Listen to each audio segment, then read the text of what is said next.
I remember him talking about um, writing, working on something that had people of all races involved, and there it was like sort of like Wagon Train, but it wasn't, and it wasn't set in that time. And when you went across the, and he's involved in this, and he said it's time for people to start to begin to cast without it being a black person's role or an Asian person's role.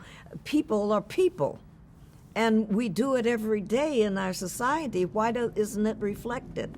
And I'm going to do this, so I'm working on something. So I didn't see him again for, I said, cool, that's what, let me know, that's what I'm talking about, And time went by, and I got this call from my agents. I don't remember where I was.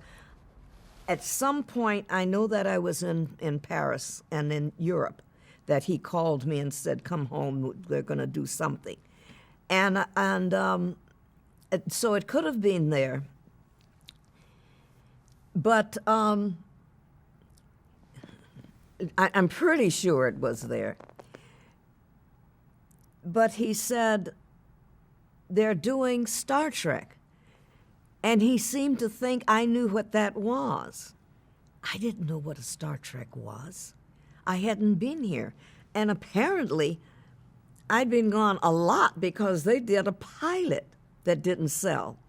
They did a second pilot and changed the cast, and it finally sold. And he said, they're going to start shooting. Now, you get your little brown butt back here. I'm going to send you a round trip, first-class round trip ticket. How's that? And you be back here, and if you don't get it, the ticket is on me. And if you do get it, and I really expect you to, he says, I want my cotton-picking money back. And he was such a wonderful guy, my agent. And so I said, fine, that's a deal.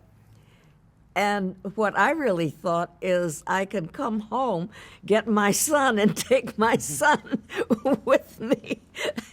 And that's why I think it was that it definitely was when I was in Europe. But I came back, and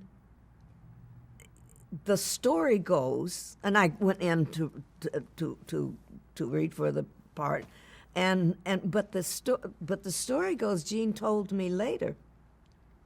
As a matter of fact, he wrote about it in an article that he tried to sell his script, and because he was one of the most sought after writers in episodic television.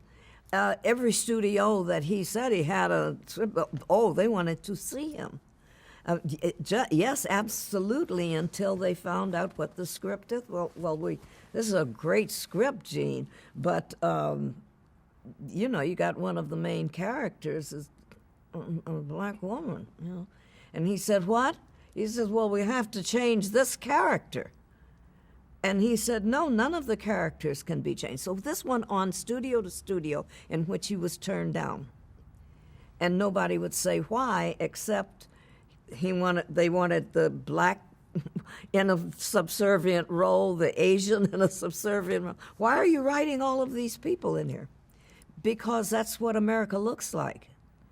And so finally a guy said to him, I think it was at 20th, he said, Gene, I love you like a brother, but you're moving too fast.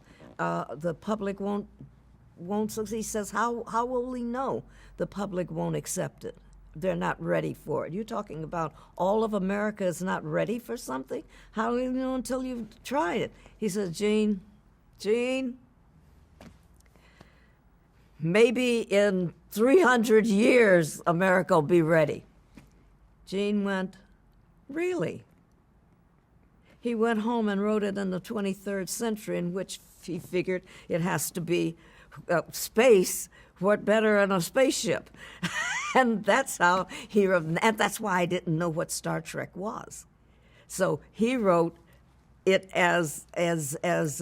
he told him think of it as he thought of it as what's a wagon train to the stars, and he named it Wagon Train to the Stars. And they hated that name, but they loved the story, and they renamed it Star Trek.